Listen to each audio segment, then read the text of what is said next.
There is a saying among the older stars, never wakes a sleeping apex predator. For 3 centuries, the Galactic Council believed humanity was a fragile, peaceful species, a race of merchants and diplomats desperate for a seat at the cosmic table. They were wrong. We weren't weak. We were in recovery. We were trying to be better. But when a negligent council strike team murdered a 7-year-old human boy over a minor trade dispute, they didn't just break a treaty. They shattered the chains we had placed upon ourselves.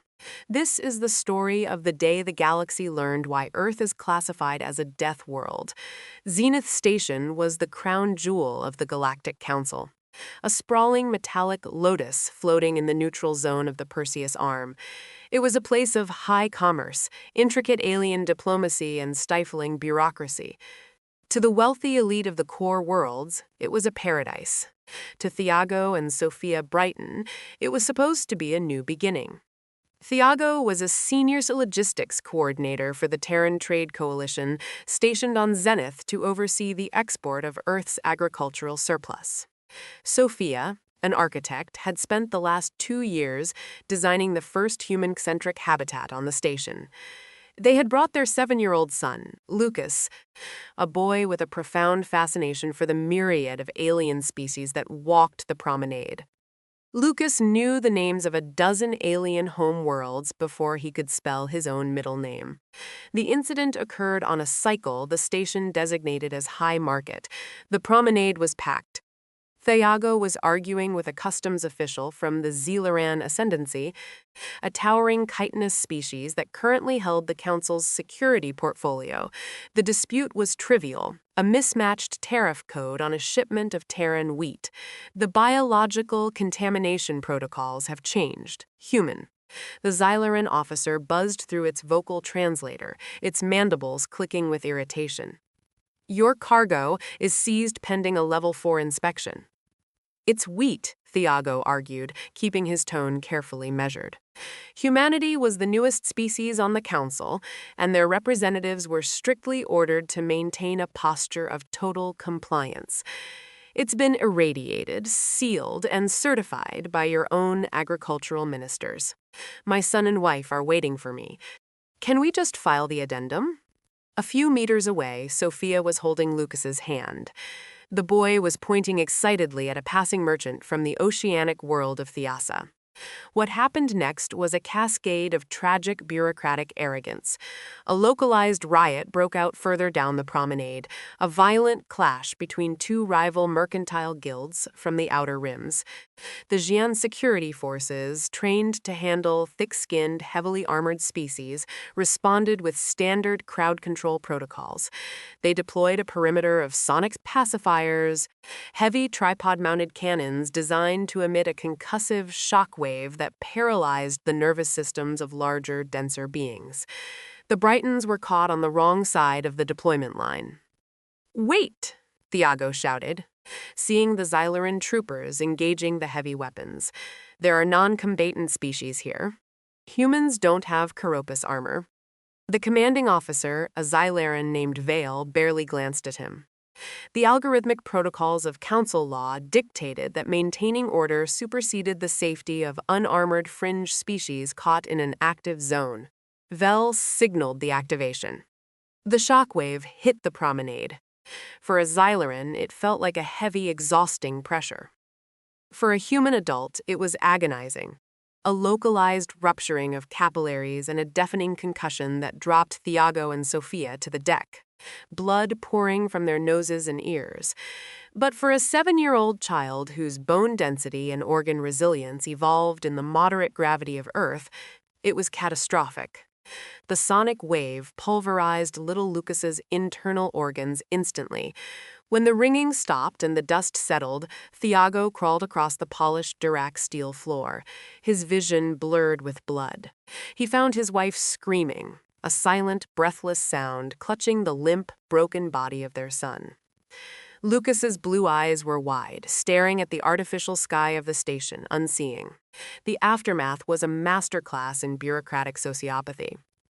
The Galactic Council did not apologize. They did not launch an investigation. Instead, Counselor Vale issued a standardized form of regret classifying Lucas Brighton's death as acceptable collateral statistic 44B, a minor incident during a necessary security operation. When Ambassador Andrew Mateo, humanity's representative to the Council, demanded justice, the Council High Arbiter looked down from his podium with absolute indifference. Humanity must understand, the Arbiter stated coldly. The galaxy is a dangerous place. Our security forces cannot be expected to recalibrate their equipment for every fragile, soft-tissued species that wanders into a high-risk zone. The child's death is unfortunate, but legally the Ascendancy acted within the parameters of the Zenith Accords. Case closed. They thought that would be the end of it.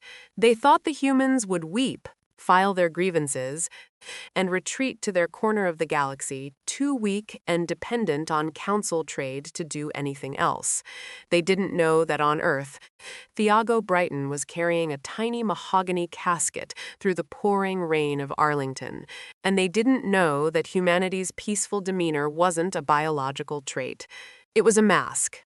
For 72 hours following the Council's dismissal, Earth did absolutely nothing. There were no further protests, no fiery speeches on the floor of the Galactic Senate, no trade embargoes announced.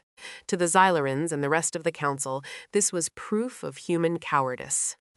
"They understand their place, Counselor," Vale remarked to his aides over a cup of synthesized nectar. "A fragile species easily broken. They know a single dreadnought of our fleet could turn their blue world into glass. They will mourn, and tomorrow they will return to selling us their grain."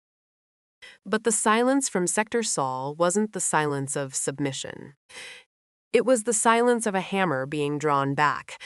Deep beneath the Appalachian Mountains, in a bunker that hadn't seen use since the chaotic unification wars of the 22nd century, President Andrew Mateo sat at the head of a massive obsidian table. He was no longer dressed in the soft silks of a diplomat. He wore the stark black uniform of the Terran commander-in-chief. Across from him sat Thiago and Sophia Brighton.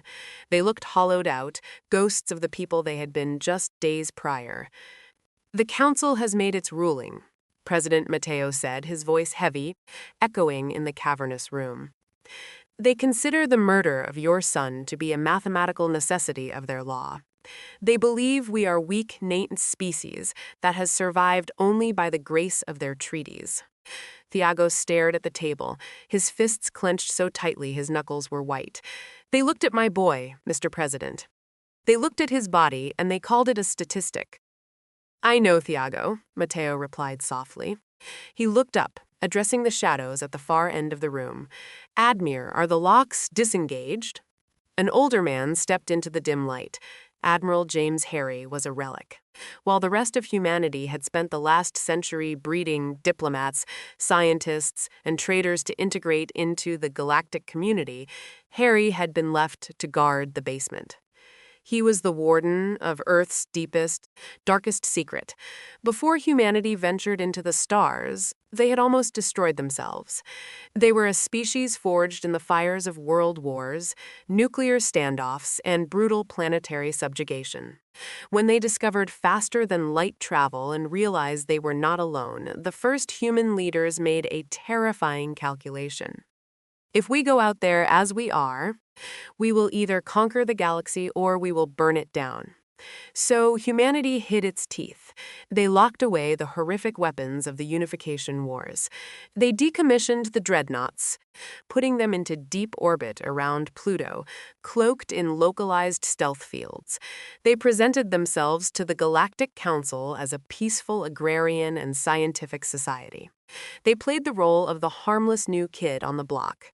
"The locks are disengaged, Mr. President," Admiral Harry said, his voice like grinding stone. "The Sol Fleet is awake. The fusion drives of the first, second, and third armadas are spinning up. The orbital foundries around Mars have shifted from agricultural machinery to munitions. Matteo nodded slowly. He looked back at Thiago and Sofia. We tried to be part of their civilized galaxy.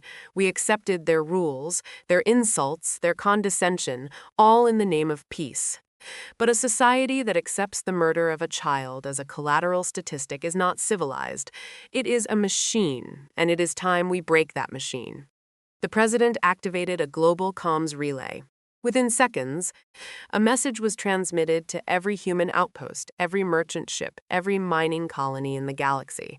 It was a single coded phrase, Code Black, return to the den. Over the next 48 hours, the Galactic Council witnessed something entirely inexplicable. Every human vessel, freighters, passenger liners, scientific survey ships abruptly ceased operations. Without explanation, they cut their comms, fired up their slip space drives, and vanished.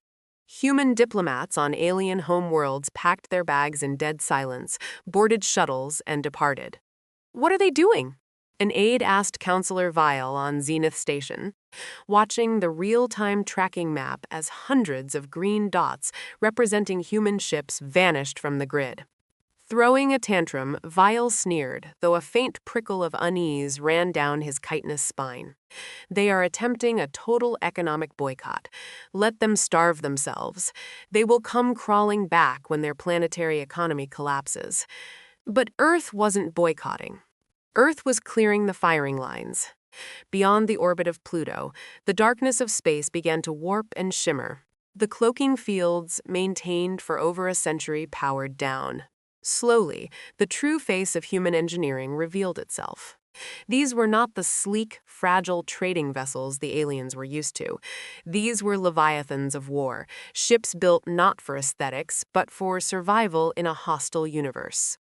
They were plated in meters-thick a blade of armor bristling with kinetic mass drivers, plasma lances, and nuclear silos. At the center of the formation was the spear of Lucas Nidus, a dreadnought so massive it possessed its own gravitational pull. On its bridge, Admiral Harry watched the tactical displays light up. "All fleets, report combat ready," his executive officer announced. "Slip space rupture coordinates are locked on Zenith Station." "Gentlemen," Admiral Harry said, broadcasting to the millions of personnel across the Armada. "For 100 years, we played the role of the sheep. We let them think we were soft. We let them think we were safe. 3 days ago, their arrogance cost the life of an innocent child. Today, we remind the galaxy what a Deathworlder actually is." Harry's eyes narrowed as he stared at the projection of Zenith Station. "Initiate the jump. Let us go introduce them to our statistics." The Galactic Council chamber on Zenith Station was in session, debating the allocation of deep space mining rights, entirely unconcerned with the silent human territory. High Arbiter Corin, an avian species from the core worlds, was just striking his gavel when the station's tertiary alarms began to wail. It wasn't a standard proximity alert. It was a deep, resonant klaxon that hadn't sounded since the station was built. It was the warning for a massive unauthorized slip space rupture. "Report." Counselor Vale barked, standing from his seat, his mandibles twitching. "Is it a rogue asteroid? A solar flare?" The station's chief sensor officer, a gelatinous being floating in an environmental tank, spoke frantically through the translators. "Negative. We are detecting a spatial anomaly on the edge of the sector. It's massive. The energy readings are off the charts. It's not a single rupture counselor. It's hundreds. Who is it? The Kalan Empire? The Vax? Neither, sir. The transponder codes? They're tan." Laughter rippled through the council chamber. The humans? What were they going to do? Blockade the station with grain frayers. "Deploy the Ascendancy Fleet," Vile ordered confidently. "Warn them unauthorized entry into restricted council space with military intent is an act of war. If they do not reverse course immediately, vaporize their lead ships." Outside the massive transpar steel windows of the promenade, the exact spot where Thiago and Sophia Brighton had lost their son, the void of space tore open. It wasn't a clean, silent transition like the sleek alien drives produced. The human slip space engines tore through the fabric of reality with violent localized gravitational shockwaves. The very structure of Zenith Station groaned under the stress of the spatial displacement. When the light faded, the laughter in the council chamber died instantly. Hanging in the void, eclipsing the distant stars, was the Sol Fleet. Thousands of jagged, brutalist warships formed an impenetrable wall of dark metal. The Xi'an Defense Fleet, previously considered the most formidable in the sector, looked like toys floating before a tidal wave. Counselor Vale stared at the screens, his primary heart skipping a beat. What? What are those? Humanity doesn't have ships like that. It's impossible. Sir, the sensor officer stammered, its fluid tank bubbling with panic. I am scanning their hulls. Solid neutron-laced plating. Kinetic weapons of terrifying scale. Sir, these aren't newly built. Carbon dating on the outer hulls indicates these ships have been in deep space for over a century. The realization hit the room like a physical blow. The humans hadn't built an army in 3 days. They already had one. They had always had one. A transmission forced its way through Zenith Station's heavily encrypted firewalls, bypassing the alien security protocols in a matter of seconds. Every screen, every holovid, every personal device on the station flickered, replacing the local feed with the stern, weathered face of Admiral James Harry, Galactic Council. Harry's voice boomed over the station's public address systems. A low predatory growl. I am Admiral Harry of the Terran United Navy. 3 planetary cycles ago, a human citizen, Lucas Brighton, age 7, was killed by Zen security forces under the mandate of this council. You classified his murder as an acceptable collateral statistic. The council chamber was dead silent. Even High Arbiter Corin stood paralyzed. We humans are a pragmatic people, Harry continued, his eyes cold and unblinking. We understand statistics, so we did some math of our own. We calculated the value of a human child's life against this infrastructure of your corrupt bureaucracy. Harry leaned closer to the camera. Counselor Vale, you ordered the firing of the weapons that killed that boy. You have exactly 10 minutes to surrender yourself to our custody for trial under Terran military law. If you do not, we will consider Zenith Station an active hostile military installation. You are bluffing, Vale shouted into the comms, though his voice trembled. You fire on this station. You declare war on the entire council. You will be eradicated. Harry didn't even blink. Admiral Vale demanded, do you understand the sheer mathematical improbability of your survival against the combined might of the council? Counselor, Harry replied softly, a chilling smile touching the corner of his lips. We are from Earth.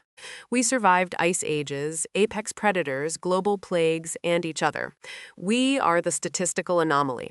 10 minutes, the transmission cut. Panic erupted on Zenith Station. Alien diplomats scrambled for evacuation shuttles. The Xyloran Defense Fleet frantically powered up their plasma shields and targeted the Terran dreadnoughts. Fire. Veal screamed to his fleet commanders. Show these primitives the power of the ascendancy. Fire everything. Hundreds of bright searing plasma lances shot from the Xi'an cruisers, striking the hull of the spear of Lucas Nidus. On the council's sensors, they expected to see the human ship melt into slag. Instead, the plasma dissipated harmlessly against the thick ablative shielding of the dreadnought. The armor was designed to withstand the heat of atmospheric re-entry on gas giants and direct nuclear strikes. The alien weapons barely scorched the paint.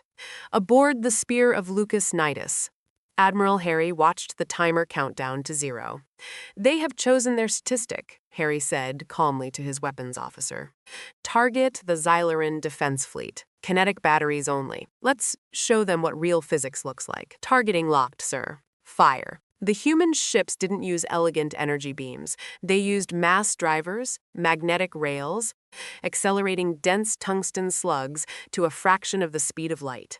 It was brutal, primitive, and completely unstoppable by energy shields designed to deflect plasma and lasers.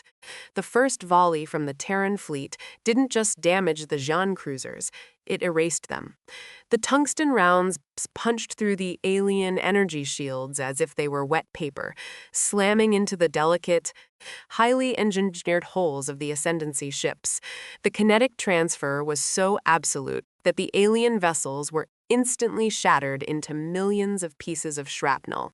In less than 40 seconds, the pride of the Galactic Council's security force was reduced to a cloud of expanding debris. Not a single human ship had taken critical damage. Inside the council chamber, High Arbiter Corrin collapsed into his chair, the color draining from his feathers. Counselor Veal was frozen, watching the destruction of his fleet, the realization of his catastrophic mistake finally sinking in. They hadn't policed a weak, fringe species. They had kicked the cage of a monster that had spent a century desperately trying to pretend it wasn't a monster anymore. And now the cage was open. The silence that followed the destruction of the Xyloran defense fleet was heavier than the gravity of a collapsing star. On Zenith Station, millions of extraterrestrial citizens, merchants, diplomats, tourists, and bureaucrats stared at the nearest viewing ports or hollow screens in absolute paralyzed horror. In less than a minute, the Terran United Navy had systematically dismantled a fleet that had maintained galactic order for 3 millennia. There were no grand monologues, no tactical repositioning, no theatrical displays of energy fields. There was only the cold, brutal application of kinetic force. The expanding cloud of metallic dust and flash-frozen coolant was all that remained of the Council's military authority in the Perseus arm. Aboard the spear of Lucas Nidus, Admiral James Harry stared at the tactical hodable, his expression unreadable. Target neutralized, Admiral reported Commander David Reynolds, the ship's tactical officer. No residual energy signatures detected from the Xyloran vessels. Zenith Station's automated defense grids are attempting to lock onto us, but their targeting algorithms cannot process our stealth bafflers. We are essentially ghosts to their targeting computers. Let them look, Harry said, his voice a low gravel. Open a wideband channel to the station. Audio only. Let's give them their final warning. Inside the Grand Council chamber of Zenith Station, High Arbiter Corrin was desperately trying to restore order. Lawmakers from 100 different worlds were screaming over one another, their various translator modules, creating a cacophony of panicked alien dialects. Counselor Vale of the Xi'an Ascendancy was backed against his podium, his mandibles clicking in a frantic, irregular rhythm, a biological indicator of profound shock. Suddenly, the station's ambient lighting shifted from a warm, artificial sunlight to a harsh emergency crimson. The deafening hum of the Terran broadcast overrode everything else. Galactic Council. Admiral Harry's voice resonated through the deck, plating itself. Your defensive perimeter is gone. We have isolated Zenith Station. Any vessel attempting to launch from your docking bays will be vaporized. Any automated defense battery that powers its capacitors will be neutralized. You have 5 minutes to deliver Counselor Vale to Iraq 4 on the promenade. If he is not there, we are coming inside. He can't do that. Counselor Vale shrieked, his 4 primary arms gesturing wildly toward Arbiter Corrin. The Zenith Accords forbid planetary bombardment or station breaching without a formal declaration of war. It violates every statute of civilized engagement. Civilized? Corrin snapped, his feathers bristling as he slammed his gavel down, cracking the marble podium.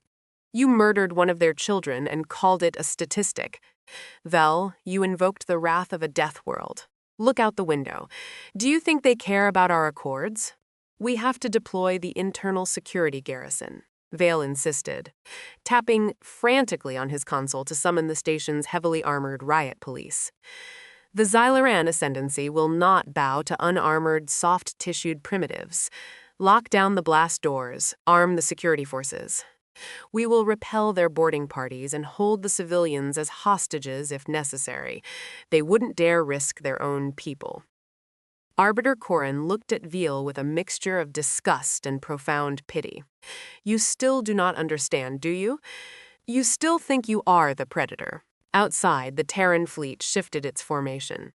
Massive, blocky vessels, designated as Kodiak-class assault carriers, detached from the main armada and began burning hard toward the station. They didn't maneuver with the graceful arcs of alien shuttles. They slammed through the void in jagged, aggressive vectors, shrugging off the station's sporadic point defense laser fire like rain bouncing off an iron roof. Admiral, the 5-minute deadline has expired. Commander Reynolds announced on the bridge of the Spear. Sensors indicate internal blast doors are sealing around the council chamber. Xyloran security forces are massing at the primary airlocks. Harry nodded once. Deploy the 1st Battalion, 5th Marines. Tell Colonel Bradley he has the green light. Execute Operation Broken Glass. From the bellies of the Kodiak carriers, hundreds of boarding torpedoes were launched. To the alien observers, it looked like the humans were firing solid missiles directly into the civilian sector. Panic reached a fever pitch as the heavy armor-piercing pods slammed into the outer hull of Zenith Station. They didn't explode. Instead, the magnetic clamps engaged and thermal breaching charges melted through the station's meter-thick Durax steel hull in seconds. In the promenade, a squad of 30 Xyloran security troopers standing 7 feet tall in thick kinetic-resistant carapace armor leveled their plasma rifles at the hissing red-hot ring melting into the wall. They expected a firefight. They expected soft, fleshy humans to stumble through the breach, easy targets for their searing energy weapon. The heavy circular plug of the hole blew inward with a concussive blast, knocking the front row of Xylarans to the ground. Through the smoke, the humans emerged, but they were not the fragile diplomats the Council was used to. These were Terran Marines encased in Mark 7 Aegis heavy power armor. They stood nearly 8 feet tall, entirely enclosed in angular dark gray aboleth plating. Their visors glowed with an ominous cold blue light. They moved with a terrifying hydraulic-assisted speed that defied their massive bulk, ignoring the heavy gravity plating of the station. The Exiarner commander roared in order, and the security forces opened fire. Plasma bolts slammed into the chest plates of the leading Marines. The thermal energy splashed against the human armor, absorbed by the heat sinks and dissipated into the surrounding air. "Contact front," growled Captain Wallace Jennings through his suit's external speakers, his voice heavily synthesized and terrifyingly calm. "Lethal force authorized. Clear the promenade." The Marines didn't use plasma. They used standard-issue magnetic acceleration carbines.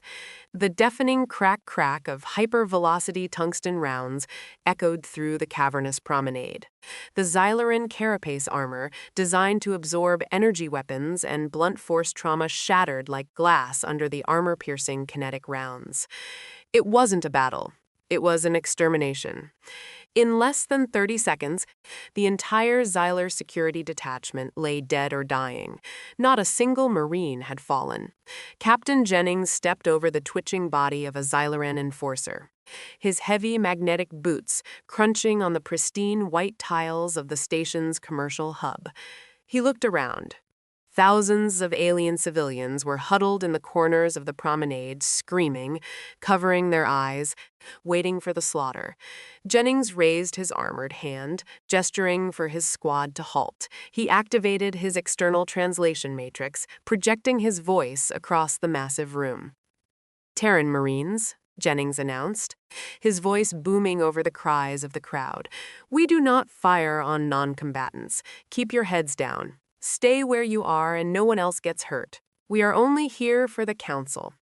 The aliens watched in stunned disbelief as the towering mechanized titans of death simply walked past them. Their weapons lowered, forming an impenetrable marching column toward the central spire. They didn't loot the shops. They didn't fire indiscriminately. They moved with a chilling, hyper-disciplined precision that terrified the aliens more than chaotic violence ever could. This was the twisted, terrifying reality of the human death-worlder. They had mastered the art of war so completely that they could turn it on and off like a surgical laser. The blast doors leading to the council high chamber were comprised of a titanium polycarbonate alloy 3 meters thick. The council architects had boasted they could withstand a direct orbital strike. To the engineers of the Terran combat divisions, it was merely an inconvenience. Inside the chamber, Counselor Vell was pacing frantically, checking the security feeds. He watched, horrified, as the human boarding parties bypassed the labyrinthine security checkpoints, using localized explosive charges to create their own doorways through walls, floors, and ceilings. They weren't fighting the station's layout. They were ignoring it. "They are 50 meters away," Vale screamed at the remaining royal guards. "Hold the line. When they breach the door, concentrate all fire on the entrance." High Arbiter Kararan sat quietly in his elevated seat, his eyes closed. "You cannot hold back a tsunami with a shield, Vel. It is over." A rhythmic, heavy thooting echoed from beyond the massive blast doors. The sound of magnetic boots marching in unison. Then silence. For 10 agonizing seconds, nothing happened. Vile's guards kept their weapons trained on the center of the door. Then the hinges didn't melt. The door didn't blow inward. Instead, a series of high-frequency structural resonances vibrated through the chamber. The human sappers had attached seismic resonators to the locking mechanisms, vibrating the ultra-hard alloy at its exact shatter frequency. With a deafening groan, the massive titanium doors cracked down the middle and simply collapsed, crumbling into a pile of jagged shrapnel. The dust plumbed into the pristine chamber. Through the haze stepped a dozen Terran Marines, their weapons raised and locked onto every armed guard in the room. Laser sights danced across the chests of the Zillaran defenders. "Drop your weapons," a Marine ordered, his voice echoing through the silent room. One panicked Xyler guard twitched, his finger tightening on the trigger of his plasma rifle. Before the weapon could even hum to life, 3 kinetic rounds struck him center mass, throwing him backward over the legislative benches. The rest of the guards instantly dropped their weapons, falling to their knees, their manipulators raised in surrender. The Marines parted, creating an aisle through the center of the chamber. From the back of the formation, stepping over the ruined blast doors, came Admiral James Harry. He was not wearing power armor. He wore the crisp black dress uniform of the Terran Navy, his chest adorned with ribbons from wars the galaxy didn't even know existed. He walked slowly, his hands clasped behind his back, taking in the grand, terrified assembly of the Galactic Council. He looked up at the towering ceiling, then down at the alien delegates cowering in their seats. "Such a beautiful room," Harry said softly, the translation matrix carrying his voice to every ear. "You make such grand, sweeping decisions in here, decisions about the lives of billions. Decisions about who matters and who is merely a statistic." Harry stopped at the base of the central podium, looking directly up at High Arbiter Corrin. The Aven alien swallowed hard, gripping the edges of his desk. "Admiral Harry," Corrin began, his voice trembling despite his best efforts to maintain diplomatic composure, We recognize the strength of your fleet. We are prepared to offer reparations, financial compensation for the family, trade concessions, a seat on the inner circle." Harry didn't smile. He didn't blink. "You misunderstand the nature of our visit, Arbiter. We didn't come here to negotiate a better trade deal. We came to rewrite the rules of your universe." Harry turned his gaze toward Counselor Vale, who was shrinking back against the marble steps, his mandibles quivering. "Counselor Vell," Harry said, his voice dropping an octave, carrying the lethal weight of absolute authority. 3 days ago, you classified Lucas Brighton's death as acceptable collateral statistic 44B. I am here to inform you that the Terran United Government rejects your mathematics." Harry signaled to the Marines. 2 towering armored soldiers stepped forward, grabbing Veal by his upper appendages. The G shrieked, struggling uselessly against the hydraulic grip of the human power armor. "You have no jurisdiction," Vale screamed, his voice cracking. "I am a sovereign representative of the Ascendancy. You cannot do this. Watch me." Harry replied coldly.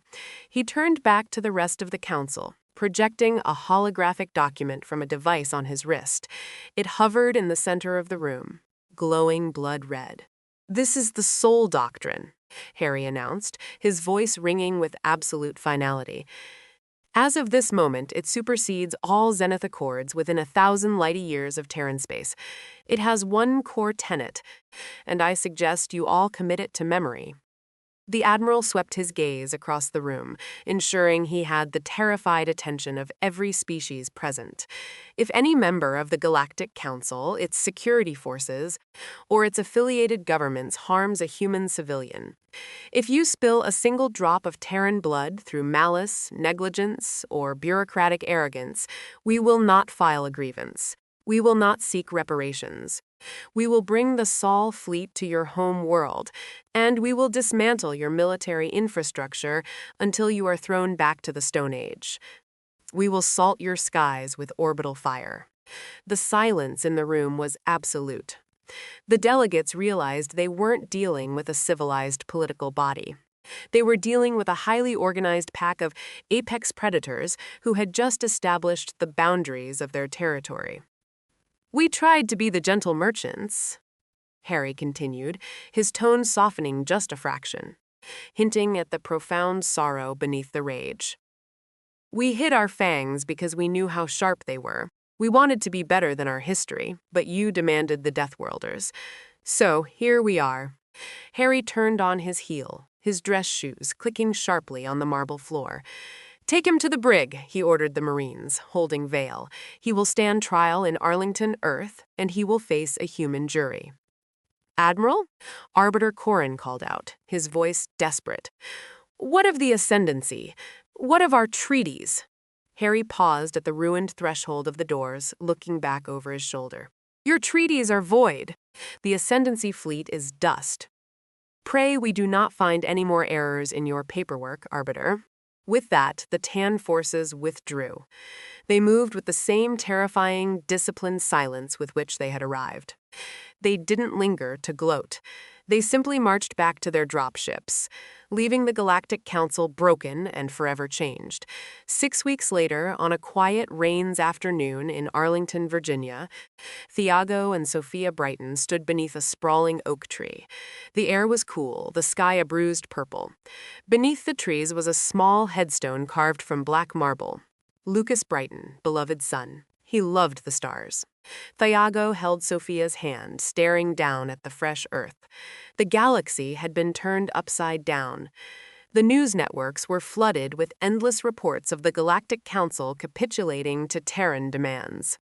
Alien ambassadors were bending over backward, rewriting their safety protocols, terrified of inciting the wrath of the Soul Fleet. The universe was suddenly violently safe for humanity. But as Thiago looked at the small grave of his 7-year-old son, the geopolitical victories meant nothing. The might of the dreadnoughts, the terror in the eyes of the alien counselors, the justice brought upon Vel, none of it could bring Lucas back. President Andrew Mateo stepped quietly through the wet grass, holding a black umbrella. He stood a respectful distance away, his head bowed. "Mr. President," Thiago acknowledged softly, not looking away from the stone. "Thiago Sophia," Mateo replied, his voice heavy with grief. "The trial concluded this morning. Vel was found guilty of negligent homicide and crimes against humanity. He's been sentenced to life in a maximum security black site. No parole, no extradition."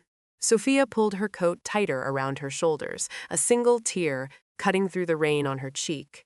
"Does it matter?" she whispered, her voice cracking. "The galaxy is terrified of us now, but we still have to go home to an empty house." President Mateos stepped closer, lowering his umbrella so slightly. "I know, Sophia. I know it doesn't fix it. The universe is a cruel, chaotic place, and we paid the highest possible price to learn that lesson. But I promise you this." Mateo looked up, his eyes locking onto the cloudy sky, where hidden amongst the stars, the most powerful fleet in existence stood a silent, unyielding watch. No alien bureaucrat, no council, no empire will ever look at a human child and call them a statistic again. Lucas made sure of that. His name will be the shield that protects every generation that follows. Thiago squeezed his wife's hand, taking a slow, shaky breath. The rain continued to fall, washing over the black marble. Out there in the vast, cold dark of space, the ancient predators of Earth were finally awake, and they would never, ever go back to sleep. If you enjoyed this deep dive into the darker, triumphant side of HFI sci-fi, hit that like button and share this story with your fellow sci-fi fans. What did you think of Admiral Harry's chilling confrontation with the Council? Let me know your favorite moment in the comments below. If you want more epic tales of humanity showing the galaxy why Earth is the ultimate death world, make sure to subscribe to the channel and ring that notification bell so you never miss an upload. We have plenty more galactic drama, tactical warfare, and H5 stories coming your way every single week. Thanks for listening, and until next time, keep your eyes on the stars.